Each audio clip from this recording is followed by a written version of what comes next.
December 30, 2025, dawned cold and gray over the Weinland Park neighborhood in Columbus, Ohio. It was a Tuesday morning, the kind where the wind cuts through your coat, and most residents are focused solely on the commute to work or getting kids to school. But at 1411 North 4th Street, the routine had already been violently shattered. Police arrived at the brick home that morning for a welfare check, a standard procedure that turned catastrophic the moment they stepped inside. They weren't met by a confused homeowner or a medical emergency. They walked into a crime scene. There, lying deceased, were Dr. Spencer Tepe, a 46-year-old dentist well known in the area, and his wife, Monique.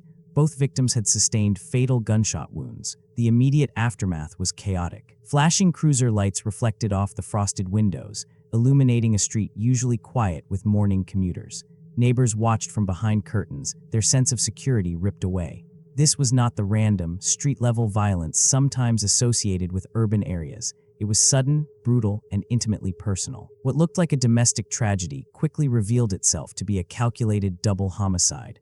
The who and the why were missing, leaving only the gruesome aftermath and a community in shock. This discovery was merely the first domino to fall in a case that would soon involve a multi-state manhunt and a suspect hiding behind the veneer of a successful medical career. Dr. Spencer Tepe was a fixture in the Columbus medical community, a 46-year-old dentist who had spent years building a practice rooted in patient care. He wasn't just a name on a warrant or a body in a morgue. He was the man people trusted with their smiles, a professional who remembered details about their children and their lives.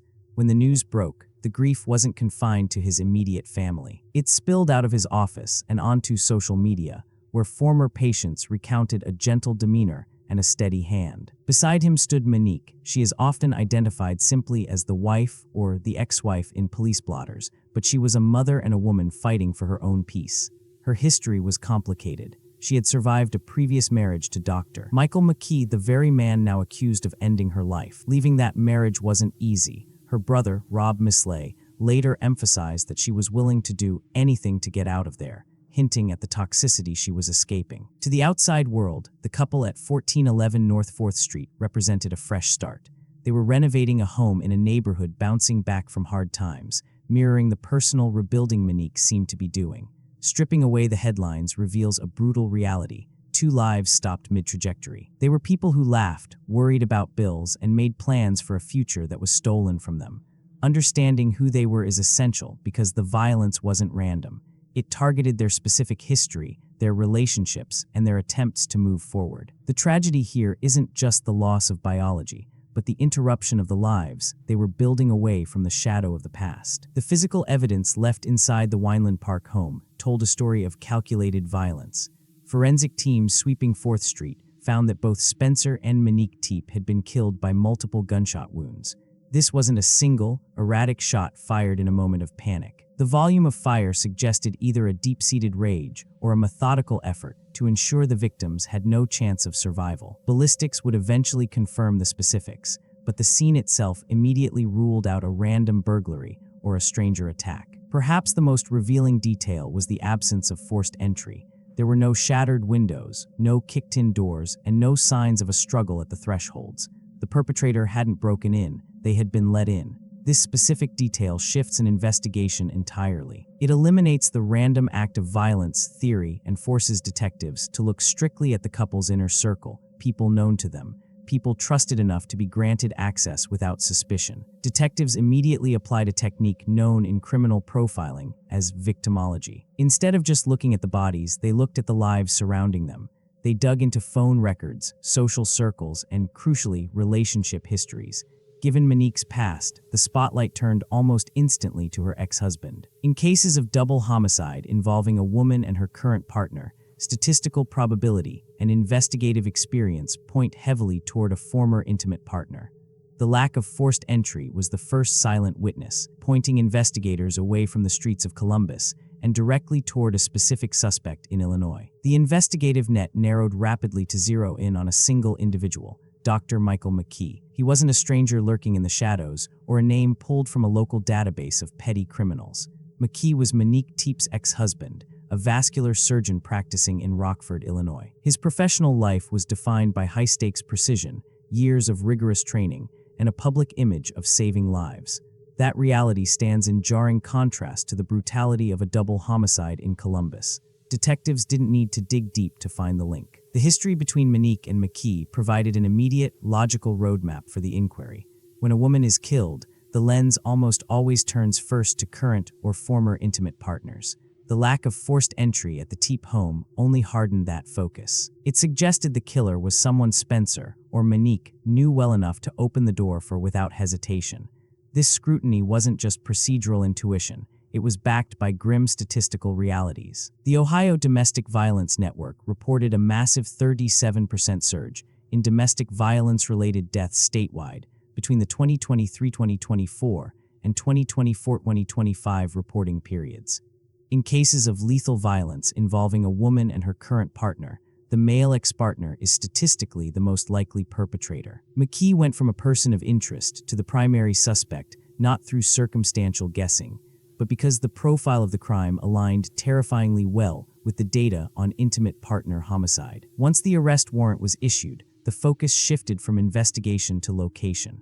Law enforcement agencies in Ohio and Illinois coordinated a manhunt that crossed state lines. For several days, the public knew Michael McKee was the target, but his whereabouts remained a terrifying unknown. The uncertainty left the families of the victims and the residents of Weinland Park in a state of suspended animation, waiting for the other shoe to drop. That silence broke when authorities tracked McKee to Winnebago County, Illinois. Officers took him into custody at his residence without a struggle. There was no high-speed chase or shootout. The vascular surgeon, who had allegedly carried out a calculated execution in Ohio, surrendered quietly to local police. The contrast between the violence of the crime and the stillness of the arrest is stark. The legal machinery began turning immediately. McKee faces 2 counts of murder and 2 counts of aggravated murder in Franklin County Municipal Court. These aren't just procedural labels. Aggravated murder in Ohio typically involves specific aggravating circumstances, like killing 2 or more people, which can carry the weight of a life sentence without parole. Currently, he is being held in an Illinois facility while the extradition process plays out. This bureaucratic step ensures he is legally transported back to Columbus to face the court. During the initial interactions with law enforcement, McKee invoked his right to remain silent. He offered no confession, no justification, and no explanation to detectives. His public defender has stated that he intends to plead not guilty, setting the stage for a legal battle that will likely hinge on forensic evidence rather than an admission of guilt. The investigation crossed a critical threshold when police executed a search warrant at McKee's Rockford residence. They recovered a firearm believed to be the murder weapon. This discovery transforms the case from a puzzle of relationships into a problem of physical science. To a layperson, a gun is just a tool, but to a forensic scientist, it is a mechanical device that stamps every projectile it fires with unique, microscopic imperfections. The interior of a gun barrel contains rifling, spiral grooves designed to spin the bullet for accuracy. Over time, these grooves wear down in specific, random patterns. When a bullet is fired, the metal is forced against these grooves, creating striations that are as distinct as a human fingerprint. Investigators are currently comparing the bullets in cartridge casings recovered from the Tepe home against test-fired rounds from the weapon found in Illinois. If the microscopic markings match, it provides a definitive, irrefutable link between the doctor's possession and the crime scene in Ohio. It eliminates the possibility of a different perpetrator using a similar weapon.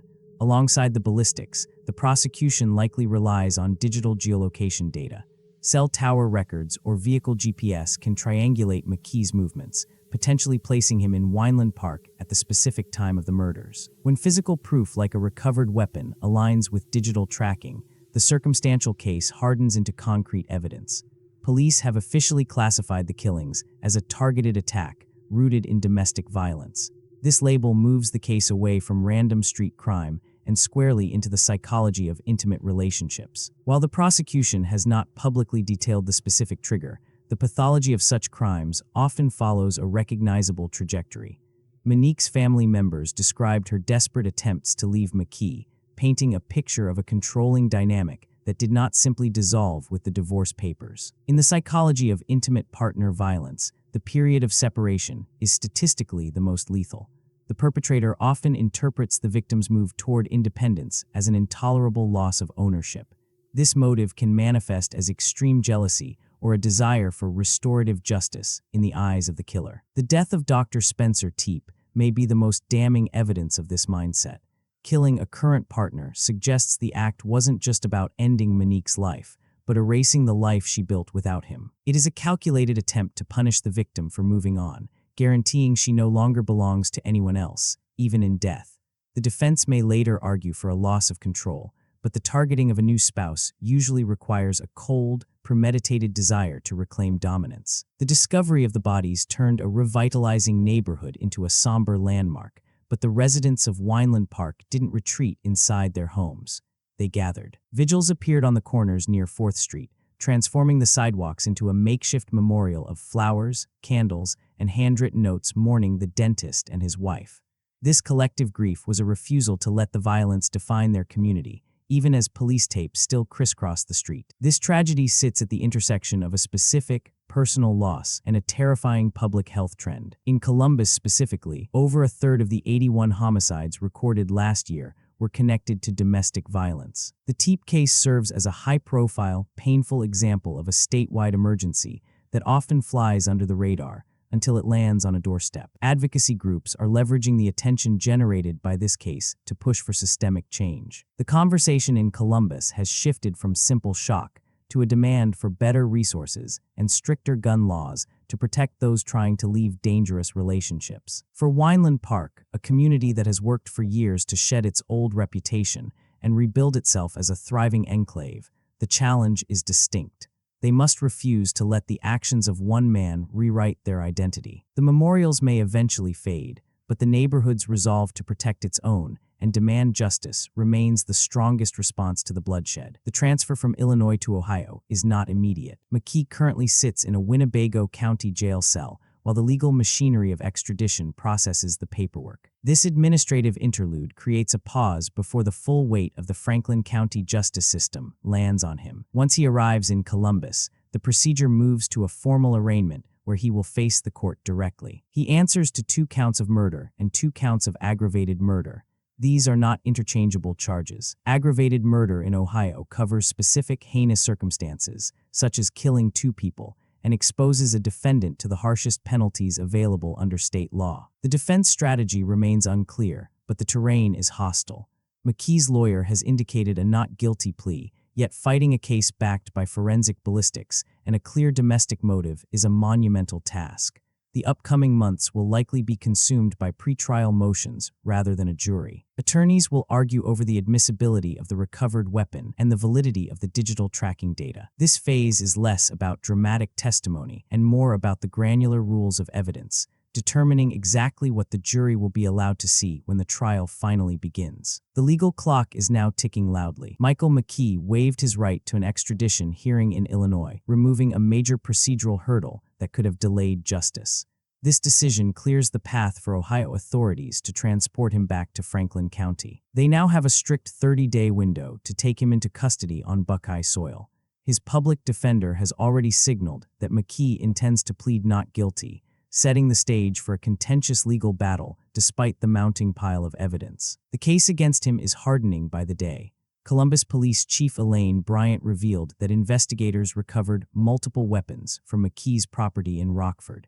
This isn't just about possession. A preliminary link from a ballistics database has already tied one of those firearms directly to the homicides. This forensic match effectively bridges the gap between the suspect in Illinois and the crime scene in Ohio. The physical proof is bolstered by digital surveillance. Neighborhood video captured McKee's vehicle arriving at the Weinland Park home just before the murders and leaving shortly after. Police later located that specific vehicle in Illinois, confirming his presence at the critical moments. Consequently, the charges have escalated significantly. The initial murder counts have been upgraded to premeditated, aggravated murder. Under Ohio law, this elevation requires proof of prior calculation and design. It suggests that investigators possess evidence showing the killings were not a spontaneous eruption of rage, but a planned act. The drive from Rockford to Columbus itself is being viewed by legal experts as potential evidence of that premeditation. These upgraded charges carry the weight of a life sentence without parole or the death penalty, raising the stakes of the trial considerably. Perhaps the most heart-wrenching detail involves the couple's 2 children, aged 4 and 1. They were discovered inside the home unharmed. While the legal system prepares to dissect motives and statutes, the survival of these children remains the sole mercy in a tragedy defined by brutality. The motive itself remains elusive. There are no prior police reports of conflict between McKee and Monique, and their divorce was finalized over 8 years ago. While the state does not legally need to prove why he killed them, only that he did, the lack of a clear trigger keeps the public searching for answers. Prosecutors are likely combing through his digital footprint,